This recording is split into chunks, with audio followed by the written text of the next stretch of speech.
So hello everyone, my name is Ayush और यहां पर हम लोग आज बात करेंगे पार्ट 2 के अंदर, जिसके अंदर 10 वो जेईई के क्वेश्चन जो आपके नीट 26 के लिए बहुत ही ज्यादा जरूरी है, क्योंकि यहां पर जेईई के जैसा क्वेश्चन ही आपके यहां पर नीट के अंदर आ रहा है। इसलिए यहां पर ये आपके लिए बहुत ज्यादा इंपॉर्टेंट हो जाता है कि प्रीवियस जेईई के अंदर क्वेश्चन जो पूछे गए हैं वो यहां पर आपको करके जाने हैं। तो यहां पर आज जो हम लोग बात करने वाले हैं वो मेजरली बात करेंगे यहां पर 3 चैप्टर्स के। वो 3 चैप्टर यहां पर कौन कौन से हैं? पहला तो है कैपेसिटर जो छूट गया था हमारा, दूसरा यहां पर है आपका मूविंग चार्ज एंड मैग्नेटिज्म, ठीक है, और तीसरा है यहां पर मैग्नेटिज्म, और चौथा यहां पर है ईएमआई। मतलब ये 4 चैप्टर्स हैं, 4 के। तो कैपेसिटर आपका पहले दूसरे वाले चैप्टर का ही पार्ट है, बाकी ये 3 चैप्टर्स हैं टोटल जिसको हम लोग यहां पे डिस्कस करेंगे। तो चलिए स्टार्ट करते हैं अपने पहले क्वेश्चन से। तो पहला क्वेश्चन हमारा यहां पे कैपेसिटर का ही है। A parallel plate capacitor has capacitance C, ठीक है। कैपेसिटेंस का क्वेश्चन है यहां पर, आपसे बोल रहा है कि भाई मेरे सामने पैरेलल प्लेट कैपेसिटर है यहां पर, और उस पैरेलल प्लेट कैपेसिटर के अंदर ये जो इसकी लेंथ है D, इसमें 1/3 लेंथ के ऊपर यहां पर डाइलेक्ट्रिक फील्ड है जिसका डाइलेक्ट्रिक कांस्टेंट क्या है, तो इसका C इक्विवेलेंट बताना है। बहुत सिंपल सा सवाल है यहां पर, ठीक है। आपको पता है ये लेंथ अगर 1 है 1/3 तो ये D/3 हो जाएगी, और ये हो जाएगी 2D/3। अब जब दोनों को स्प्लिट करोगे तो स्प्लिट करने के बाद ये वाला पार्ट अलग है, इसका कैपेसिटेंस लिखोगे C1 A epsilon not D/3, और यहां K से मल्टीप्लाई करो क्योंकि इसके अंदर K डाइलेक्ट्रिक फील्ड है, और यहां पर लिखोगे C2 A epsilon not 2D/3, और यहां पर दोनों आप किसमें दिख रहे हैं? सीरीज में। जब यहां पर ये दोनों यहां पे सीरीज में दिख रहे हैं तो सिंपल सी बात है, C इक्विवेलेंट जब इसका लिखोगे तो क्या लिखोगे? C1 इंटू C2 अपॉन में C1 प्लस C2, और ये रखते ही आपका आंसर यहां पर डी ऑप्शन 3KC/2K+1 आ जाएगा, ठीक है। चलो बहुत सिंपल क्वेश्चन था, ठीक है। नेक्स्ट क्वेश्चन देखते हैं। अब ये क्वेश्चन जो है वो थोड़ा कैलकुलेटिव है, ठीक है। अब यहां पे आपको 3 डायग्राम दिख रहे हैं कैपेसिटेंस के, क्लियर है। और ये तीनों डायग्राम के अंदर यहां पर देखो अलग अलग यहां पे डाइलेक्ट्रिक इसके अंदर फील्ड है, और यहां पे अगर देखा जाए तो भाई साहब ये जो क्वेश्चन है इसके अंदर ये बोल रखा है कि भाई K1 जो है, K1 is greater than K2, मतलब डाइलेक्ट्रिक कांस्टेंट K1 जो है वो K2 से बड़ा है।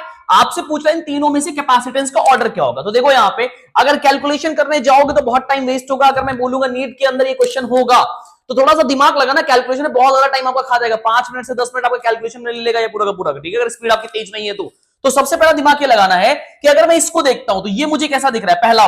पहला वाला पोर्शन जो मुझे दिख रहा है, मुझे कुछ इस तरीके से दिख रहा है कि इसके यहां पर 3 हिस्से हो रखे हैं, और यहां पर आपके सामने K1 है, यहां K1, यहां K2, और लास्ट वाले की बात करूं तो यहां पर भी ये सेम इसी तरीके का है, 2 हिस्से कर रखे, यहां पर K2 है, यहां K1, यहां K2। अब जरा समझना, ये दोनों आपस में सिमिलर है। ये A वाला कैपेसिटेंस का पूरा सेट है, ये B वाले कैपेसिटेंस का पूरा सेट है। ये दोनों, सॉरी B नहीं, ये आपका C है, ठीक है। ये दोनों आपस में क्या है? सिमिलर है। तो अगर ये दोनों आपस में आपको, सॉरी ये B है, ओके B है ये, ठीक है, ये वाला हो जाना, ठीक है, A एंड B, ये दोनों आपस में क्या सिमिलर, बस एक इसके अंदर डिफरेंस है कि इसमें K1 पहले बढ़ा है, इसमें क्या बढ़ा है? K2। तो ये वाला पोर्शन जो है दोनों में सेम ही तरीके से कंट्रीब्यूट करेगा। इसके कंट्रीब्यूशन से जो असर पड़ेगा वो ये पड़ेगा कि आपको पता है C डायरेक्टली प्रोपोर्शनल होता है K के, जितना ज्यादा डायरेक्ट कांस्टेंट उतना ज्यादा आपका कैपेसिटेंस होता है। अब K1 बड़ा है K2 से, तो इसका मतलब है कैपेसिटेंस C हमेशा कैपेसिटेंस B से बड़ा होगा। तो इन चारों में से जिस ऑप्शन में A B से बड़ा है वही वाले ऑप्शंस होंगे, बाकी सब एलिमिनेट हो जाएंगे। तो यहां पर देखो B A से बड़ा है, ये खत्म हो गया। उसके बाद यहां पर देखो फिर से B A से बड़ा है, ये भी खत्म हो गया। अब मेरे सामने 2 ऑप्शन है, C एंड D, क्योंकि यहां पर देखो A B से बड़ा है, यहां पर भी A B से बड़ा है। अब मेरे को C को प्लेस करना है, C कहां रखेंगे? अब C को ध्यान से देखो तो भैया इसके 4 हिस्से किए गए हैं, और 4 हिस्सों के अंदर यहां पर K1, यहां पर K1, यहां पर K2, यहां पर K2, मतलब कि सारा का सारा इवनली यहां पर सिमेट्रिकली अलग अलग डायलेक्ट्रिक कांस्टेंट K1 K2 को रखा गया है।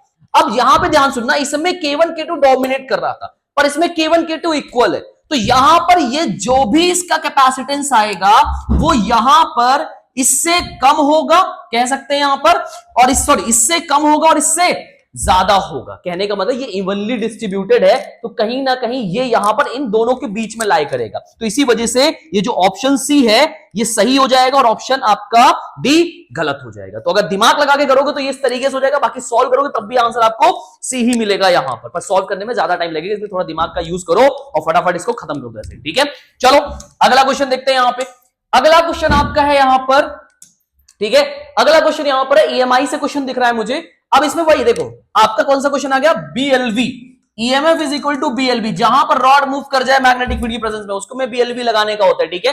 अब BLV लगाने के लिए मेरे सामने क्या B गिवन है? हाँ B गिवन है। B मेरा कितना है? B मेरा है 0.10 टेस्ला। क्लियर है? उसके बाद यहां पर रेजिस्टेंस दिया है, टोटल जो रेजिस्टेंस है यहां का 2 ओम है। ठीक है, अब बोल ये रहा है कि force needed to move a rod with a constant speed, मतलब कि इस पे कितना फोर्स लगाऊं, कितना नीड है फोर्स की ताकि ये रॉड कांस्टेंट स्पीड से मूव करता रहे। अब आपको पता होना चाहिए इसके अंदर जब करंट फ्लो करेगी तो रॉड के ऊपर आपका एक मैग्नेटिक फोर्स लगेगा, उस मैग्नेटिक फोर्स को कैंसिल करने के लिए हमें फोर्स लगाना पड़ेगा ताकि रॉड हमारा कांस्टेंटली मूव करता रहे। अब बोलोगे सर यहाँ पे करंट और फोर्स का कॉन्सेप्ट कैसे आएगा? तो फोर्स का फॉर्मूला पढ़ा है F is equal to BIL, पढ़ा है ना।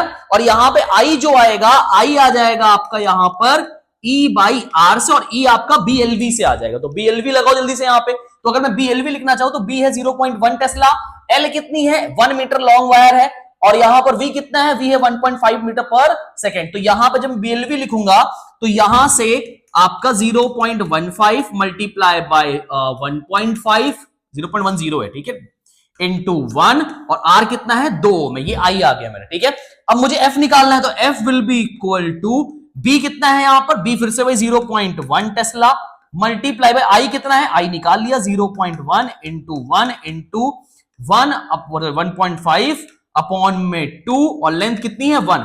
जब इसको सॉल्व करोगे यहां पर तो देखो कुछ कुल मिला के ये बन रहा है 10 की पावर -1, 10 की पावर -1, ठीक है, और यहां बन जाएगा 10 की पावर -3, और ये आ जाएगा 1.15/2 इंटू 10 की पावर -3। काटा कुटी मचाएंगे तो 7.5 इंटू 10 की पावर -3 न्यूटन का फोर्स हमें रिक्वायर्ड होगा इसको रोकने के लिए, जो कि हमारे पास ऑप्शन कौन सा है? बी वाला है। क्या बात क्लियर हो गई? ठीक है, सिंपल सा क्वेश्चन था ये भी। ठीक है, आपके जेईई में 26 के क्वेश्चन है सारे के सारे, 21 जनवरी फर्स्ट शिफ्ट का क्वेश्चन है। ठीक है, चलो अगले क्वेश्चन की तरफ बढ़ते हैं यहाँ पे। ठीक है, अब यहाँ पे अगला क्वेश्चन जो है वो 22 जनवरी 26 का क्वेश्चन है। ठीक है, 26 जेईई में 22 जनवरी का। ठीक है, अब इसके अंदर क्या पूछा है? इसके अंदर बोला है कि 3 आइडेंटिकल कॉइल्स हैं, ठीक है, और placed in sharing common axis, मतलब कि एक कॉइल ये है, ठीक है, दूसरा कॉइल अलग कलर से बना देते हैं यहाँ पे, ठीक है, अलग रंग भर देते हैं, दूसरा कॉइल ये है, ठीक है, तीसरा वाला कॉइल अलग रंग से बना देते हैं यहां पर, और तीसरा कॉइल यहां पर ये है। ठीक है, ये 3 अलग अलग कॉइल्स हैं यहां पे। अब इसमें बोला ये गया है यहां पे कि भैया जो आपका यहां पे C1 है, C1 जो है यहां पर है, C2 यहां पर है, और C3 यहां पर है। ठीक है, I के और C1 के अंदर एंटी क्लॉकवाइज करंट है। एंटी क्लॉक का मतलब कि इस तरीके से करंट है C1 के अंदर, ठीक है, एंटी क्लॉकवाइज। ठीक है, अब यहां क्या बोला गया है? C3 carries a current clockwise, मतलब C3 के अंदर ऐसे करंट है।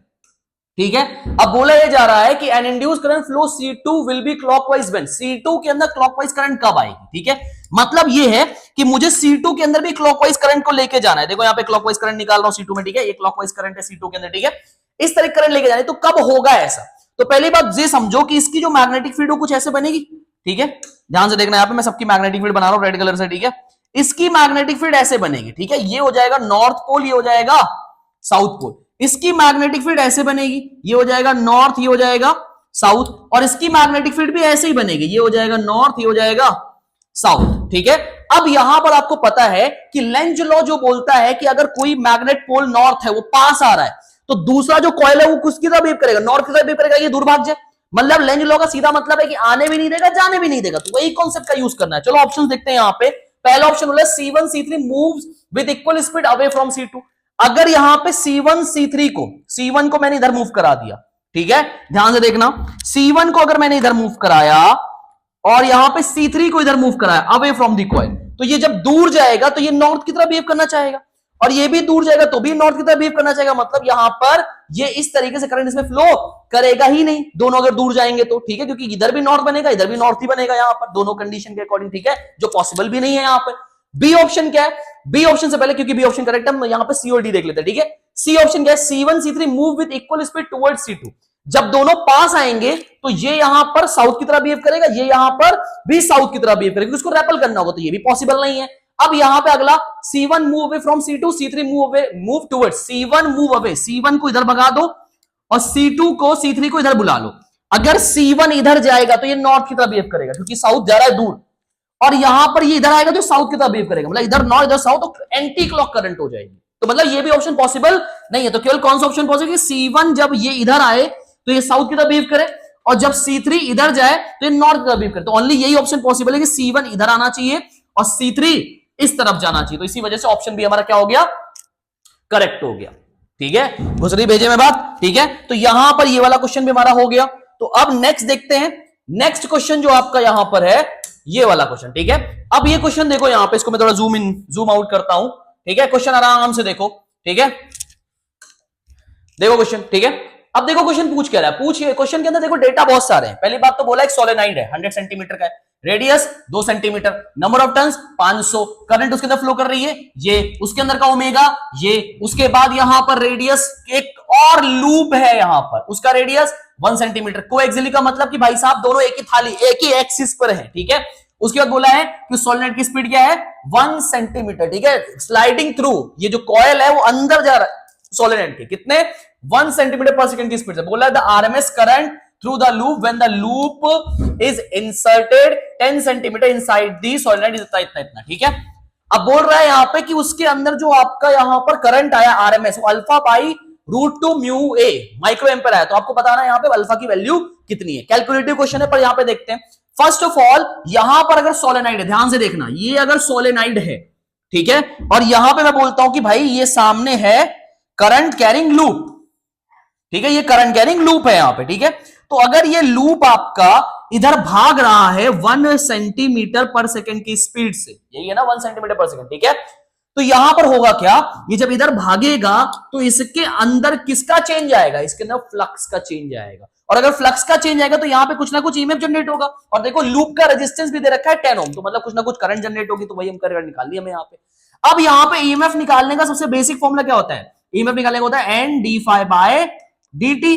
अब यहां पे n नंबर ऑफ टर्न्स तो 1, क्योंकि कॉइल एक है मेरे सामने, तो d5 का मतलब क्या है, d5 का मतलब ये है भाई कि मेरे सामने एरिया बाहर आ जाएगा अंदर dB बाई dt, क्योंकि आपको पता है मैग्नेटिक फील्ड चेंज होगी, क्योंकि ये पास और दूर जा रहा है, ये मूव कर रहा है। तो यहां पर dB बाई dt यहां पे इस तरीके से कर देंगे। अब यहां पर आपको पता है एरिया इसका कांस्टेंट है, तो एरिया को मैं भी यही लिखता हूं।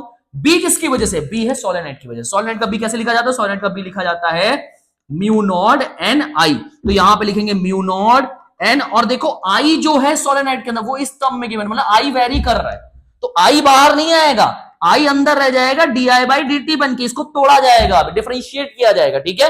तो जब डिफरेंशिएशन हो जाएगा यहां पर, तो भाई ये हो जाएगा A mu naught N d by d t, और आई की जगह लिखोगे 10 साइन ओमेगा टी, और इसको डिफरेंशिएट करोगे तो फिर से क्या लिखोगे, ए म्यू नॉट एन, 10 आ जाएगा बाहर और लिखा जाएगा क्या, साइन का हो जाएगा कॉस, और ओमेगा टी का ओमेगा बाहर, और यहां पे ओमेगा टी। तो ये किसकी वैल्यू आ गई, ये वैल्यू आ गई ईएमएफ की, याद रखना, ठीक है।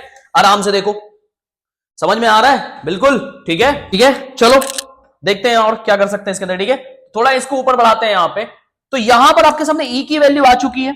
अगर ई आ गया, मुझसे आई पूछ रहा है, वो भी आई आरएमएस, तो पहली बात तो आपको समझ में आना चाहिए, अगर मैं आई लिखना चाहूं यहां से, तो I will be equal to, इसको लिख सकते हैं ओमेगा, क्योंकि आपको पता है आई किसके बराबर होता है, आई होता है ई बाई आर के बराबर। ई की कितनी वैल्यू आई है, omega A mu naught N 10 cos omega T, और यहां पर क्या आ चुका है, यहां पर नीचे आर आ चुका है, ठीक है। और आर की कितनी वैल्यू है, आर की वैल्यू कितनी है 10 ओम, क्योंकि ये गिवन है आपका यहां पर रेजिस्टेंस ऑफ लूप इज 10 ओम, ठीक है। अब इस 10 ने इस 10 को मार दिया, ये बात क्लियर है आपको, ठीक है। अब एक चीज समझो, यहां पर मुझसे आई आर एम एस पूछा है, आई आर एम एस का मतलब क्या होता है, आई नॉट बाई √2। अब क्योंकि ये कॉस ओमेगा टी, इसको कॉस ओमेगा टी रहने दो, आपको इससे मतलब है बस जो इसके आगे वाला टर्म है, क्योंकि भैया ये होता है आपका आई नॉट। याद करो जब आप इक्वेशन लिखते हो एसी करंट के अंदर, तो I equal to I naught sine omega t cos omega t लिखते हो, तो ये आई नॉट है। तो यहां पर जब इसकी वैल्यू रखोगे तो लिखोगे ओमेगा, ठीक है, म्यू लिख दिया पहले, mu not A into omega into N, और यहां पे नीचे क्या आ जाएगा √2, तो ये IRMS की वैल्यू आ जाएगी, ठीक है। अब इसको मुझे कंपेयर करना है, ठीक है। अब कंपेयर करने के लिए यहां पे सबसे पहले एरिया सारी वैल्यूज को रखते हैं यहां पे। तो म्यू नॉट कितना होता है 4 पाई इंटू 10 की पावर -7, ए कितना होता है पाई, आर का मतलब सेंटीमीटर में था तो 10 की पावर -2 का होल स्क्वायर मीटर में कन्वर्ट करेंगे। ओमेगा कितना था, ओमेगा था 1000, एन कितना था, एन था 500, और नीचे क्या आ जाएगा, नीचे आ जाएगा √2, और ये किसके बराबर होता है alpha by √2 micro ampere. Question के अंदर देखोगे तो यहां पे माइक्रो एम्पेयर गिवन था, ठीक है। अब यहां पर जरा देखते हैं, जब इसको सॉल्व करें 10 की पावर -4, ये हो जाएगा 10 की पावर -11, -11 में से जाएगा इतना तो हो जाएगा -6, तो सीधे सीधे अगर मैं लिखना चाहूं तो ये हो जाएगा 5 4 जा 20 pi square, pi and pi multiply upon में √2 into 10⁻⁻6 will be equal to alpha by √2। √2 alpha ने इसको मार दिया, म्यू ने 10⁻⁻6 को मार दिया, ठीक है। तो यहां पे अल्फा किसके बराबर आया, अल्फा आपका बराबर यहां पर आया अल्फा, ठीक है, alpha is equal to 20 pi square. जो आप पाई स्क्वायर की जब वैल्यू रखोगे तो 197 आंसर दे देगा। और हमारा यहां पे कौन सा ऑप्शन सही है इसके अकॉर्डिंग, 197 है, तो ऑप्शन नंबर डी हमारा करेक्ट हो गया। अरे हो जा भाई, क्लियर है। देख लो सॉल्यूशन कैसे है, जो भी सॉल्यूशन यहां पे मैं कर रहा हूं उसकी पीडीएफ डिस्क्रिप्शन में है, कोई कंफ्यूजन होता है वापस से देखिए डिस्क्रिप्शन से लिंक लेकर देख सकते हो, ठीक है। चलो अगले क्वेश्चन पे बढ़ते हैं। यहां पे अगला क्वेश्चन देखो, यहां पे अगला क्वेश्चन क्या है, देखो समझ में आ रहा है क्वेश्चन, ठीक है। अब देखो ये जो क्वेश्चन आपका है, ये क्वेश्चन आपका यहां पर करंट कैरिंग वायर के ऊपर है। अब करंट कैरिंग वायर के अंदर क्वेश्चन में यहां पर क्या है कि 3 करंट कैरिंग आपके वायर हैं और उन करंट कैरिंग वायर के अंदर यहां पर आपके सामने सबके करंट गिवन है, ठीक है। अब पहली बात तो देखो एक दिमाग लगाते हैं यहां पे, दिक्कत ये है यहां पर कि भाई ये 3 एम्पेयर, ये 1 एम्पेयर है, ठीक है। जब भी एंटी क्लॉक करंट मतलब कि एंटी पैरेलल करंट होती है तो रेपल करता है, मतलब ये इधर जाएगा, और ये दोनों पैरेलल है तो अट्रैक्ट करेंगे, मतलब ये इधर ही जाएगा, कुल मिला के ये इधर ही मूव करने वाला है टुवर्ड्स आर। तो मतलब जो जो हमारे सामने ये वाले ऑप्शन है ए और ये वाले, ये खत्म हो गए, केवल बी और डी में से ऑप्शन बनेगा। यहां पे समझ में कॉन्सेप्ट का यूज करके देखो, ऑप्शन एलिमिनेट कर लिया, मेरे सामने बी और डी है, ठीक है। अब बी और डी में से कौन सा सही होगा इसको कैलकुलेट करना पड़ेगा। अब पहली बात तो फोर्स का फॉर्मूला क्या होता है, फोर्स पर यूनिट लेंथ का इसके अंदर फॉर्मूला होता है mu not I1 I2 upon में 2 पाई डी, ठीक है। अब यहां पर पहले इनके लिए निकाल लो, जब इनके लिए निकालोगे तो यहां पर कितना आ जाएगा, यहां पर इनके लिए अगर मैं निकालू पी एंड क्यू के लिए तो ये हो जाएगा म्यू नॉट कितना है 4 पाई इंटू 10⁻⁻7, I1 कितना है 3 इंटू 1 अपॉन में 2 पाई, और दोनों में सेपरेशन है 3 इंटू 10⁻⁻2, और लेंथ मल्टीप्लाई होगा, लेंथ 15 सेंटीमीटर गिवन है यहां पर, तो 15 इंटू 10⁻⁻2, ये -2 खत्म कर दिया, 2 पाई ने इसको 2 बना दिया, और यहां पर आपके सामने जो आंसर 3 का 3 ने खत्म कर दिया, तो यहां पर जो आंसर आया है वो आया कितना 30 इंटू 10⁻⁻7 न्यूटन। ये इन दोनों के लिए आया। अब ऊपर वाले इन दोनों के लिए निकाल लेते हैं, तो इन दोनों के लिए भी निकालेंगे, तो यहां पर ये तो पहला फोर्स है, दूसरा फोर्स निकालेंगे, फिर से लिखेंगे यहां पे 4 पाई इंटू 10⁻⁻7, अब की बार क्या है 1 इंटू 2 इंटू 15 इंटू 10⁻⁻2 अपॉन में 2 पाई इंटू कितना हो जाएगा इनके बीच में सेपरेशन 2 इंटू 10⁻⁻2, ये खत्म -2 ठीक है। अब मेरे सामने क्या बचा यहाँ पे 2 पाई ने इसको 2 बना दिया, 2 ने इसको खत्म कर दिया, अब ये फिर से कितना बचा 30 इंटू 10⁻⁻7, 30 प्लस 30 कितना होता है, क्योंकि दोनों फोर्स एक तरफ लग रहा है 60 इंटू 10⁻⁻7, और एक जीरो हटेगा तो -6 बन जाएगा, मतलब कि हमारे सामने ऑप्शन भी हमारा क्या हो जाएगा करेक्ट हो जाएगा। तो इस तरीके से ऑप्शन एलिमिनेट करके फटाफट हम क्वेश्चन को निपटा सकते हैं, ठीक है। चलो अगला क्वेश्चन देखते हैं। यहाँ पे अगला क्वेश्चन जो है यहाँ पर आपके सामने वो यहाँ पर कुछ इस तरीके से, ठीक है। देखो फटाफट क्वेश्चन क्या है कि 2 लूप है आपके सामने, और लूप के यहां पर फिर से देखो सेंटर पे फोर्स पूछ रहा है, अब थोड़ा सा दिमाग लगाना है यहां पे, ठीक है। 2 लूप करंट कैरिंग है, ठीक है। अब आपसे बोल रहा है कि भैया करंट जो PQ के अंदर है, ठीक है, इसके अंदर P के अंदर जो करंट है वो I है, और Q के अंदर जो करंट है वो 4I है, कहीं ना कहीं से तो I है भाई साहब, ठीक है। दोनों के अंदर करंट क्लॉकवाइज है। क्लॉकवाइज का मतलब क्या है, क्लॉकवाइज का मतलब ये है कि करंट ऐसे है, इसके अंदर भी करंट ऐसे है, ठीक है। अब एक चीज का ध्यान रखना यहां पर, डायरेक्शन बड़ी जरूरी है, क्योंकि यहां पर देखो टुवर्ड्स P एंड Q लिखा हुआ, डायरेक्शन का गेम बड़ा इंपॉर्टेंट है यहां पर, ठीक है। पहली बात डायरेक्शन, दूसरी बात इसका फॉर्मूला भी याद होना चाहिए, ठीक है। तो पहली बात इसका जो फॉर्मूला होता है अगर आपको याद हो तो मैग्नेटिक फील्ड किसी भी पॉइंट पे लिखी जाती है म्यू नॉट N 2 पाई, तो लिखते हैं कि नहीं लिखते वैसे, ठीक है, 2 ही लिखते हैं शायद, 2 R स्क्वायर, ठीक है, R का मतलब रेडियस है, ठीक है। फिर यहां पे क्या लिखते हैं, नीचे लिखते हैं यहां पर 4, और यहां पर लिखते हैं R square plus x square की पावर 3/2, और यहां पे I भी होता है, ठीक है, बीच में कहीं I लगा देते हैं, ठीक है। ये फॉर्मूला होता है, ठीक है।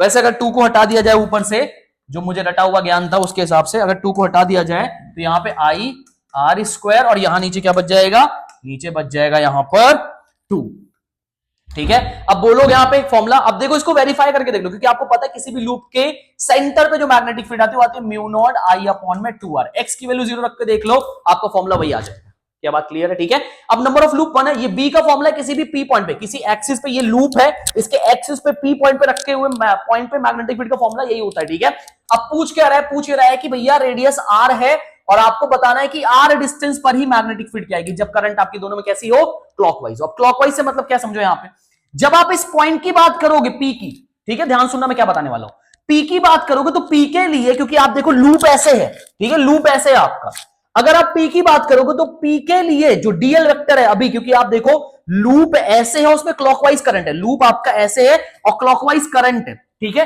एक काम करते हैं आपको यहां से दिखाते हैं। ठीक है, जरा मुझे समझाना कि आपको दिख रहा है कि आर वेक्टर आपका ये है, ठीक है, और यहां पे अगर मैं बात करता हूं करंट के डायरेक्शन की, तो करंट के डायरेक्शन की तरफ ही आपकी डीएल वेक्टर की डायरेक्शन होती है, और डीएल वेक्टर की डायरेक्शन होगी बाहर की तरफ, मतलब कि डीएल वेक्टर आपका होगा प्लस का के कैप, और यहां पर आप देखो तो ये जो डायरेक्शन आपको दिख रही है वो दिख रही है प्लस का आई कैप और जे कैप। ठीक है, तो अगर यहां से आप मैग्नेटिक फील्ड की डायरेक्शन निकालो, ध्यान सुनना, यहां से आप मैग्नेटिक फील्ड की डायरेक्शन निकालोगे तो आपको पता होना चाहिए, नहीं याद है तो सिंपल सा फॉर्मूला आपको पता है, B is equal to Biot Savart law तो पता है, म्यू नॉट अपॉन में 4 pi I dl cross r upon में r cube, dl cross r करके देख लो, प्लस का के कैप को क्रॉस करना है आई कैप प्लस जे कैप से, के क्रॉस आई कितना होता है, के क्रॉस आई हो जाएगा आपका प्लस का जे कैप, और के क्रॉस जे कितना हो जाएगा माइनस का आई कैप। क्या मैंने सही किया है ये चीज? ठीक है, प्लस का जे माइनस का, मतलब कि इस पे जो आपका फोर्स लगने वाला है या फिर मैग्नेटिक फील्ड जो नेट आने वाली है वो किस डायरेक्शन में आने वाली है, प्लस का जे का मतलब होता है प्लस का वाई एक्सिस, ठीक है, और माइनस का एक्स एक्सिस, मतलब कि ये इस डायरेक्शन में आएगी ऐसे मैग्नेटिक फील्ड। ठीक है, और जब मैग्नेटिक फील्ड इस डायरेक्शन में आएगी तो इसकी वजह से इधर आएगी, यहां पर ध्यान से देखना, मैं फिर से एक बार कलर चेंज कर देता हूं। ठीक है, मैग्नेटिक फील्ड की डायरेक्शन जो मैं दिखा रहा हूं इसकी वजह से, इस पॉइंट की वजह से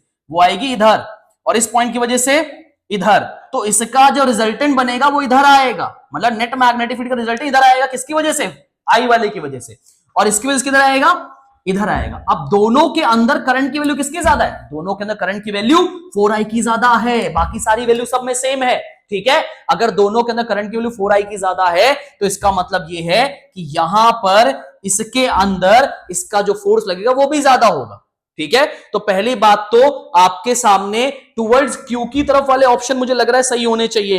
यहां पे टुवर्ड्स क्यू वाले केवल कितने ऑप्शन है, दो, सी और ए और बी, तो यहां पर ए और बी आपके सही हैं और सी और डी आपके गलत, ए और बी में से कौन सा सही वो हमें देखना पड़ेगा। ठीक है, तो भाई साहब हमने दो ऑप्शन एलिमिनेट कर दी केवल यहां पे कितना करके आपका डायरेक्शन के हिसाब से। ठीक है, टुवर्ड्स क्यू की तरफ ही आपका यहां पे आंसर आएगा, ये मैंने आपको समझा दिया। ठीक है, अब देखो यहां पे, अब मैं जब फॉर्मूला लगाऊंगा तो बी की वैल्यू क्या होनी चाहिए बताओ, बी की वैल्यू अगर मैं लिखना चाहूं यहां पर, ठीक है, वैल्यूज को रख के, तो b will be equal to mu naught, I की जगह मैं 4i लिखूंगा, r का स्क्वायर लिखूंगा, और नीचे यहां पर 2 तो है ही है। ठीक है, ये 4i है, ओके, तो यहां पर हो जाएगा 2r स्क्वायर की पावर 3/2। ठीक है, तो यहां से जो फॉर्मूला बन रहा है वो क्या बन रहा है, नीचे 2√2 बन जाएगा। ठीक है, तो 4√2 बन जाएगा यहां पे, तो म्यू नॉट आई और ऊपर r स्क्वायर कट जाएगा नीचे से 4√2, यहां पे 4 लिख दे रहा हूं के लिए, ठीक है, क्योंकि ये आपका क्यूब बन के बाहर निकलेगा। ठीक है, तो ये कितना हो गया यहाँ पे 4√2, यहाँ पे r। ठीक है, तो ये मेरे सामने कुछ बन रहा है, मतलब कि डिनोमिनेटर में 4√2 करके कुछ आएगा, तो डिनोमिनेटर में 4√2 दोनों के अंदर ही है। ठीक है,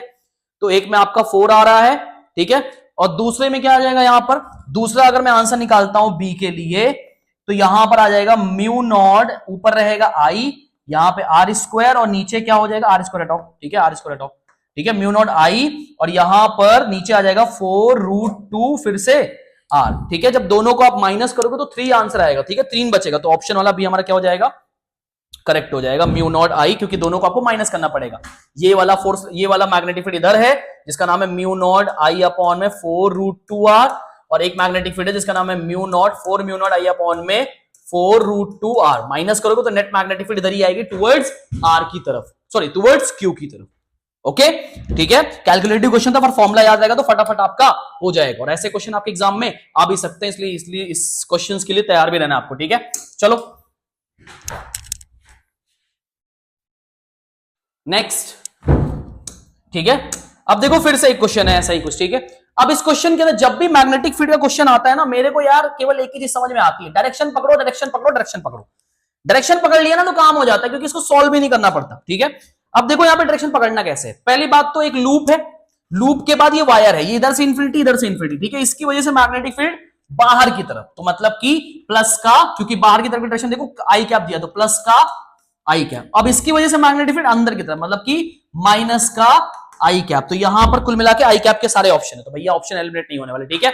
अब इसकी वजह से मैग्नेटिक फील्ड क्या होगी, अंदर वाली की वजह से मैग्नेटिक फील्ड हो जाएगी म्यू नॉट आई अपॉन में 2r, ठीक है। और यहां इसकी वजह से मैग्नेटिक फील्ड कितनी हो जाएगी, प्लस को हटा के यहां पे मैं लिखूंगा, ठीक है, यहां लिखूंगा म्यू नॉट आई अपॉन में 2 पाई r।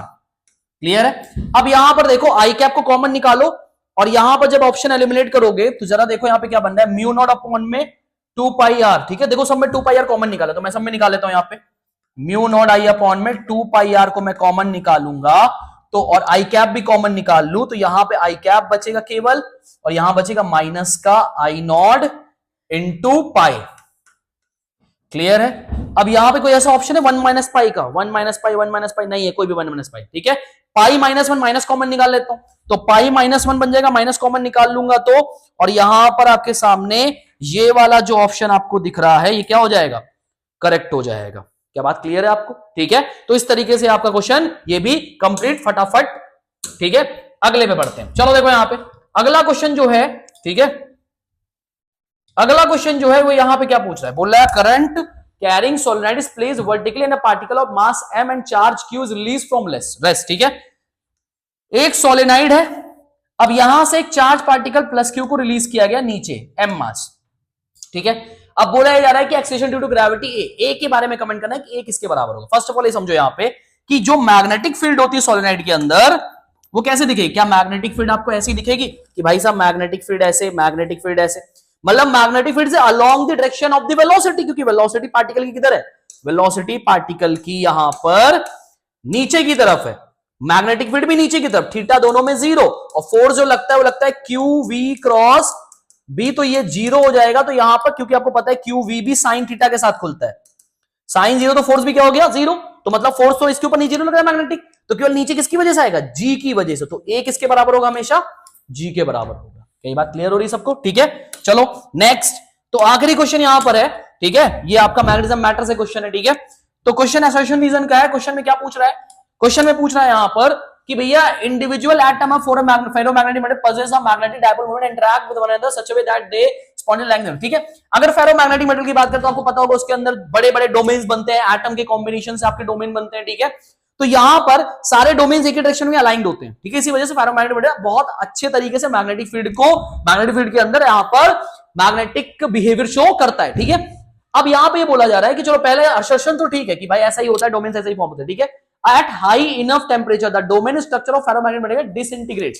टेम्परेचर बढ़ाता है, आपको पता है क्यूरी लॉ को फॉलो करता है, क्यूरी टेम्परेचर के, अगर क्यूरी टेम्परेचर के आगे बढ़ता है ये तो वो पैरामैग्नेटिक वेव शो करने लगता है, ये भी आपको पता है, ठीक है। तो यहां पर बोला जा रहा है कि जैसे जैसे आप बढ़ाते जाओगे डोमेन का डिसइंटीग्रेशन होना शुरू हो जाता है, मैग्नेटाइजेशन डिसअपियर हो जाता है, और temperature known as Curie temperature, जो अपने डेफिनेशन के सही है, ठीक है। तो यहां पर बोल रहा है in the light of above statement choose the correct option. पहला क्या है, असर्शन रीजन और रीजन फॉल्स, ये भी सही है ये भी सही है, तो ये ऑप्शन गलत, ठीक है। Both A and R2 is the correct explanation of A, correct explanation, इसकी कोई एक्सप्लेनेशन तो हमें दिख नहीं रही है, ठीक है। तो यहां पर ये तो नहीं होगा क्योंकि एक्सप्लेनेशन नहीं है इसकी कुछ, ठीक है, क्योंकि ये अलग स्टेटमेंट, ये अलग स्टेटमेंट, ठीक है। ये भी गलत, तो सही कौन सा हुआ हमारा, डी ऑप्शन सही हुआ, ठीक है। तो यहां पे असर्शन रीजन को थोड़ा सा और समझना यहां पे, क्योंकि असर्शन रीजन इंपॉर्टेंट भी है। तो ये थे आपके टोटल 10 क्वेश्चन जो जेई 26 के अंदर, मेंस के अंदर जनवरी अटेम्प्ट में थे, जो इंपॉर्टेंट आपके नीट 26 के लिए। ये पार्ट 2 है, अब इसके बाद पार्ट 3, पार्ट 4, जितने पार्ट्स इसके बनेंगे उसको अच्छे से देखो, और यहां पे 26 की सारी के सारी जो जेई के क्वेश्चन है उसको 26 नीट के लिए अपना खत्म कर दो, ठीक है। चलो मिलते हैं आपसे नेक्स्ट लेक्चर के अंदर, तब तक के लिए गुड बाय।